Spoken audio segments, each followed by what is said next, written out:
अधूरे ख्वाबों का पूरा आसमां, शहर की भागती दौड़ती सड़कों से दूर एक शांत मोहल्ले की संकरी गली में रोहन का छोटा सा घर था। उसकी सुबह हमेशा एक जैसी होती, अलार्म की बेजान खनक से शुरू होकर चाय की फीकी चुस्कियों और अखबार की बासी खबरों में सिमट जाती। सरकारी दफ्तर की दीवारों के भीतर उसकी जिंदगी सालों से कैद थी, जहां फाइलों का ढेर और सहकर्मियों की नीरस बातें ही उसका संसार थीं। उसकी मेज पर रखी एक पुरानी धूल जमी डायरी कभी कभी उसके खालीपन पर मुस्कुरा देती थी, जैसे कोई भूला हुआ सा थी। एक दिन बारिश की फुहारों से धुली शाम में वह अपनी पुरानी साइकिल पर घर लौट रहा था।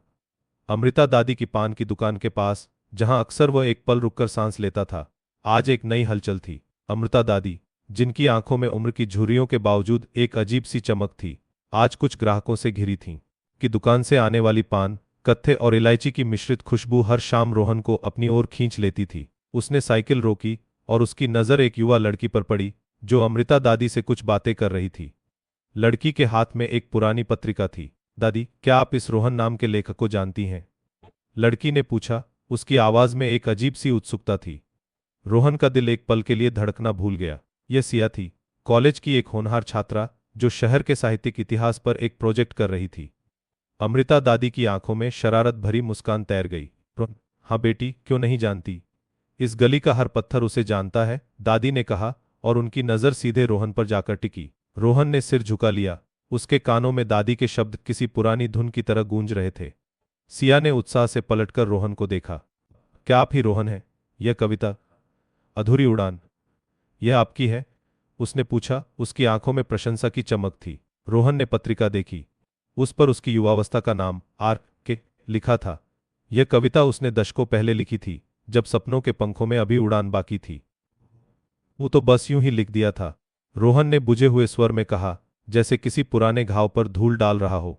सिया की आंखों में निराशा तैर गई। लेकिन यह कविता इतनी गहरी है सर, इसमें तो जैसे पूरा आसमान सिमटा है। अमृता दादी ने रोहन की ओर देखा। देखो रोहन, कुछ चीजों पर धूल भले जम जाए, लेकिन उनकी चमक कभी फीकी नहीं पड़ती। रोहन ने उस शाम घर आकर अपनी पुरानी डायरी निकाली। पन्ने पीले पड़ चुके थे, स्याही हल्की हो गई थी, लेकिन हर शब्द में उसकी युवावस्था की धड़कनें अभी भी जिंदा थीं।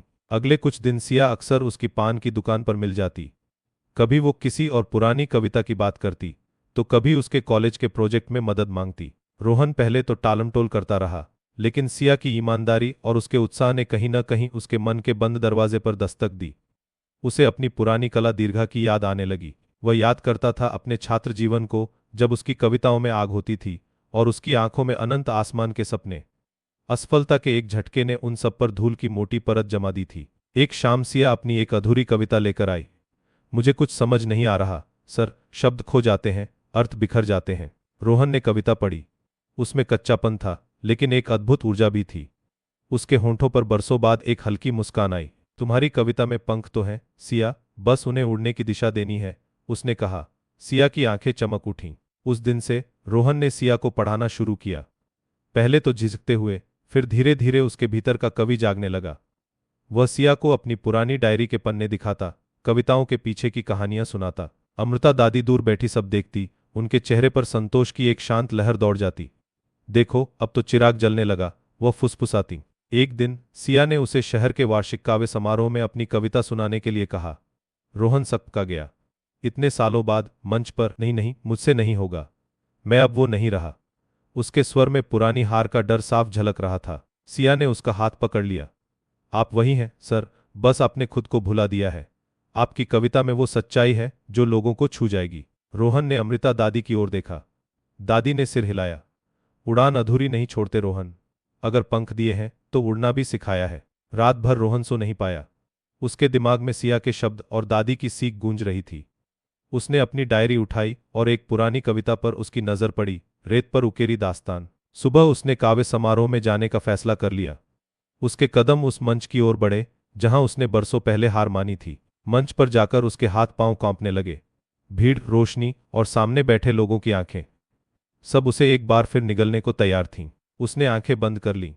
उसे अमृता दादी का चेहरा याद आया, सिया की चमकती आंखें याद आईं, और अपनी पुरानी डायरी में लिखी वो पहली कविता। उसने गहरी सांस ली और आंखें खोली। आवाज थोड़ी कांपती हुई निकली, लेकिन हर शब्द में सालों का दर्द और अनकहा प्यार भरा था। कविता बह निकली, अधूरी उड़ान की नहीं, बल्कि एक नई कविता की जो उसने सिया और अमृता दादी से प्रेरणा लेकर लिखी थी। रेत पर उकेरी दास्तान मिट जाए क्या फर्क पड़ता है, हर लहर एक नई कहानी, हर कण एक नया आसमां। कविता खत्म हुई और एक गहरी शांति छा गई। फिर तालियों की गड़गड़ाहट से पूरा हॉल गूंज उठा। यह सिर्फ तालियां नहीं थीं, यह बरसों के इंतजार और खोई हुई पहचान की वापसी का शोर था। रोहन ने देखा, सिया की आंखों में गर्व था और अमृता दादी की आंखों में वही पुरानी चमक जो कह रही थी, मैंने कहा था ना। उस रात रोहन घर लौटा। उसका छोटा सा कमरा अब उतना खाली नहीं लग रहा था। डायरी के पन्ने अब सिर्फ अतीत के गवाह नहीं थे, वे भविष्य के लिए एक पुल बन चुके थे। उसने अपनी मेज पर एक खाली पन्ना रखा। अब उसके पास सिर्फ कलम नहीं थी, उसके पास एक नया आसमान था जहां वह अपनी अधूरी उड़ानों को पूरा कर सकता था। जरूरी नहीं था कि हर कहानी का अंत भव्य हो, कभी कभी सबसे बड़ी जीत अपने भीतर एक नई शुरुआत ढूंढने में होती है। आपको यह कहानी कैसी लगी हमें कमेंट्स में बताएं और चैनल को सब्सक्राइब करना न भूलें।